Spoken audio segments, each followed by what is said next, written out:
दो दिवसीय साहित्य सम्मेलन को यहां पर संबोधित कर रही थी राष्ट्रपति द्रौपदी मुर्मू और साफ तौर पर साहित्य में कितना बड़ा बदलाव आया है और कितना साहित्य बदला है, इन तमाम विषयों पर यहां पर उन्होंने अपनी बात रखी है। और इसके अलावा उन्होंने कहा है कि साहित्य की जो पहचान है वो तमाम ऐसे विषय हैं जिन पर होती है, और इसके अलावा संप्रभुता को लेकर भी उन्होंने तमाम बातें कही है कि किस तरह से जो मजबूती आई है साहित्य को लेकर वो आने वाले समय में एक बेहतर भविष्य का निर्माण करती हुई नजर आई है। और यही सब कुछ है जिन विषयों पर उन्होंने अपनी बात यहां पर रखी है। तो आइए अब आगे बढ़ते हैं और खबरों की तरफ चलते हैं। अपनी सहयोगी मनीषा भी हमारे साथ यहां पर जुड़ी हुई है। मनीषा आपको सांकेतिक भाषा के जरिए खबरों से रूबरू कराएंगे। तो चलिए शुरुआत करते हैं और आपको बताते हैं कि प्रधानमंत्री ने अलीपुर द्वार में भाजपा की जनसभा में पश्चिम बंगाल की ममता सरकार पर मालदा और मुर्शिदाबाद में हुई हिंसा को लेकर सीधा हमला किया। साथ ही प्रशासन के मूक दर्शक बने रहने पर हैरानी जताई। प्रधानमंत्री ने कहा कि जनता को अब निर्मम सरकार नहीं चाहिए। यहां मुर्शिदाबाद में जो कुछ हुआ, मालदा में जो कुछ हुआ, वो यहां की सरकार की निर्ममता का उदाहरण है।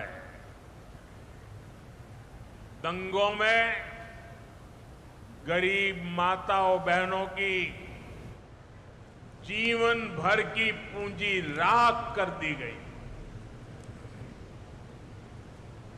तुष्टीकरण के नाम पर गुंडागिर्दी को खुली छूट दे दी गई। जब सरकार चलाने वाले एक पार्टी के लोग, विधायक, कॉरपोरेटर ही लोगों के घरों को चिन्हित करके जलाते हैं और पुलिस तमाशा देखती है, तो उस भयावह स्थिति की कल्पना की जा सकती है। मैं बंगाल की भद्र जनता से पूछता हूं, क्या सरकारें ऐसे चलती हैं? और वहीं पाकिस्तान प्रायोजित पहलगाम में हुए आतंकी हमले और उसके बाद भारत द्वारा आतंक के खिलाफ की गई कार्रवाई की जानकारी लोगों को दी गई। प्रधानमंत्री ने स्पष्ट रूप से दोहराया कि ऑपरेशन सिंदूर बंद नहीं हुआ है, ये जारी है। पाकिस्तान समझ ले, 3 बार घर में घुस करके मारा है। हम शक्ति को पूजने वाले लोग, हम महिषासुर मर्दिनी को पूजते हैं। बंगाल टाइगर की इस धरती से 140 करोड़ भारतीयों का ऐलान है। ऑपरेशन सिंदूर अभी खत्म नहीं हुआ है। और वहीं इससे पहले प्रधानमंत्री नरेंद्र मोदी ने पश्चिम बंगाल के अलीपुर द्वार में सिटी गैस वितरण परियोजना की आधारशिला रखी। प्रधानमंत्री ने अलीपुर द्वार और कूच बिहार जिलों के लिए परियोजना का शिलान्यास किया। परियोजना का उद्देश्य 2.5 लाख से अधिक घरों और 100 से ज्यादा अधिक वाणिज्यिक प्रतिष्ठानों और उद्योगों को पाइप्ड नेचुरल गैस यानी कि पीएनजी उपलब्ध कराना है। परियोजना पर 1010 करोड़ रुपए से अधिक की लागत आएगी। परियोजना से पर्यावरण अनुकूल और किफायती ईंधन की आपूर्ति सुनिश्चित होगी। साथ ही बड़ी संख्या में रोजगार के अवसर भी पैदा होंगे। प्रधानमंत्री ने अपने संबोधन में विकसित भारत की यात्रा में पश्चिम बंगाल की बड़ी भागीदारी पर बल दिया। प्रधानमंत्री ने कहा कि केंद्र सरकार राज्य के विकास के लिए लगातार कदम उठा रही है। पीएम ने सिटी गैस वितरण परियोजना को महत्वपूर्ण पहल बताया। पीएम ने प्रधानमंत्री उज्ज्वला योजना से लोगों के जीवन में आए सकारात्मक बदलाव का भी जिक्र किया। प्रधानमंत्री ने ऊर्जा के क्षेत्र में भारत की प्रगति को सराहा। 2014 से पहले देश के 66 जिलों में सिटी गैस की सुविधा थी। आज 550 से ज्यादा जिलों में सिटी गैस डिस्ट्रीब्यूशन नेटवर्क पहुंच चुका है। ये नेटवर्क अब हमारे गांवों और छोटे शहरों तक पहुंच रहा है। लाखों घरों को पाइप से गैस मिल रही है। सीएनजी की वजह से पब्लिक ट्रांसपोर्ट में भी बदलाव आया है। इससे प्रदूषण कम हो रहा है, यानी देशवासियों की सेहत भी बेहतर हो रही है और जेब पर भी बोझ कम पड़ रही है। और वहीं सिक्किम की 50वीं वर्षगांठ पर प्रधानमंत्री मोदी ने राज्य में कई विकास परियोजनाओं का शिलान्यास और उद्घाटन किया।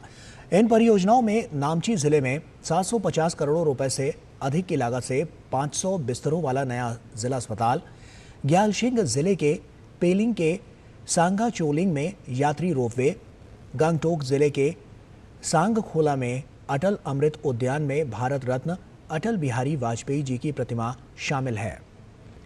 प्रधानमंत्री नरेंद्र मोदी ने आतंक और इनके सरपरस्तों के खिलाफ की गई ऑपरेशन सिंदूर की कार्रवाई का जिक्र करते हुए कहा कि भारत पहले से ज्यादा एकजुट हुआ है। उन्होंने कहा कि भारत ने पाकिस्तान के कई एयरबेस को तबाह किया। सिक्किम की स्थापना के 50 साल पूरे होने के मौके पर गंगटोक में विशेष समारोह में प्रधानमंत्री वर्चुअल तरीके से शामिल हुए। आज पूरी दुनिया देख रही है कि भारत पहले से कहीं ज्यादा एकजुट है। हमने एकजुट होकर आतंकियों और उनके सरपरस्तों को साफ संदेश दिया है। उन्होंने हमारे बेटियों के माथे से सिंदूर पहुंचकर उनका जीना हराम कर दिया। हमने आतंकियों को ऑपरेशन सिंदूर से करारा जवाब दिया है। साथियों, आतंकी अड्डे तबाह होने से बौखलाकर पाकिस्तान ने हमारे नागरिकों और सैनिकों पर हमले की कोशिश की, लेकिन उसमें भी पाकिस्तान की पोल ही खुल गई और हमने उनके कई एयरबेस को तबाह करके दिखा दिया कि भारत कब क्या कर सकता है। और वक्त यहां पर एक छोटे से ब्रेक का है, जल्द हाजिर होते हैं। ब्रेक के बाद एक बार फिर से आप सभी का स्वागत है। आइए खबरों में आगे बढ़ते हैं। राजनाथ सिंह ने नई दिल्ली में भारतीय उद्योग परिसंघ के वार्षिक व्यापार शिखर सम्मेलन 2025 को संबोधित करते हुए कहा कि पीओके के लोग हमारे अपने ही हैं। पीओके एक दिन खुद कहेगा कि हम भारत का हिस्सा हैं। स्वास्थ्य और परिवार कल्याण मंत्री जेपी नड्डा ने विकसित भारत के लिए स्वास्थ्य सेवा के सत्र में मुख्य अतिथि के रूप में भाग लिया। अपने संबोधन में केंद्रीय मंत्री ने स्वास्थ्य क्षेत्र में हुए अभूतपूर्व बदलाव का जिक्र करते हुए कहा कि पिछले 10 वर्षों में स्वास्थ्य क्षेत्र में देश ने एक लंबी छलांग लगाई है। In the past 10 years, we have taken a leap forward. और जब हम leap forward बोलते हैं तो हमने एक लंबी छलांग लगाई है। For preventive part, we have got now 1,77,000 Ayushman Arogya Mandir. We had only one All India Institute of Medical Sciences. It was Atal Bihari Vajpayee when he became the Prime Minister. We had 6 All India Institute of Medical Sciences. And today, under the dynamic leadership of Prime Minister Modi, we have got 16 additional 23 All India Institute of Medical Sciences for tertiary healthcare. In the past 10 years, we had only 387 medical colleges. Now we have got 780 medical colleges. और वहीं केंद्रीय मंत्री अश्विनी वैष्णव ने नई दिल्ली में CII business summit 2025 को संबोधित करते हुए कहा कि देश की अर्थव्यवस्था 6 से 8% की दर से वृद्धि कर रही है और आगे भी ये दर बरकरार रहेगी। We are growing real 6 to 8% band.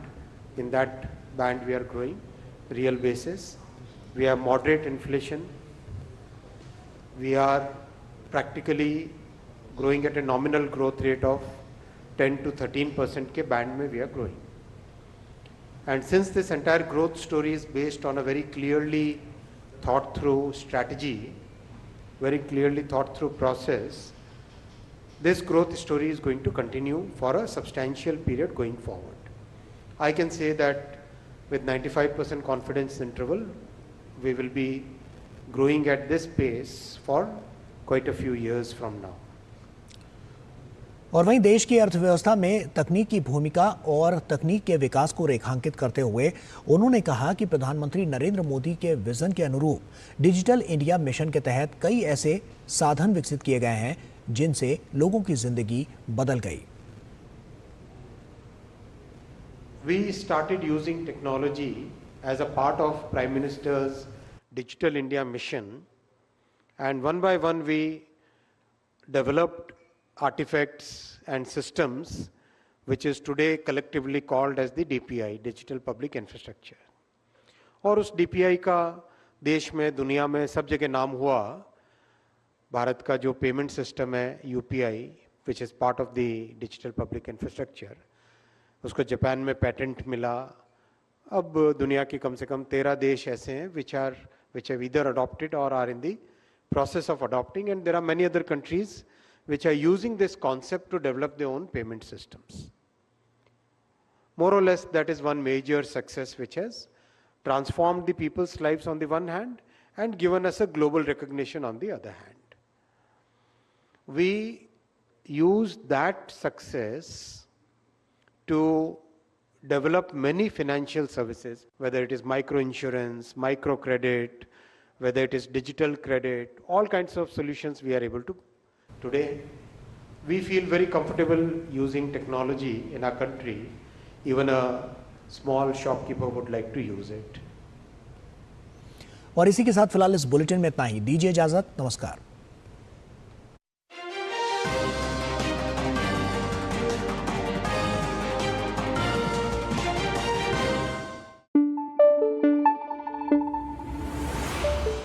Thank you.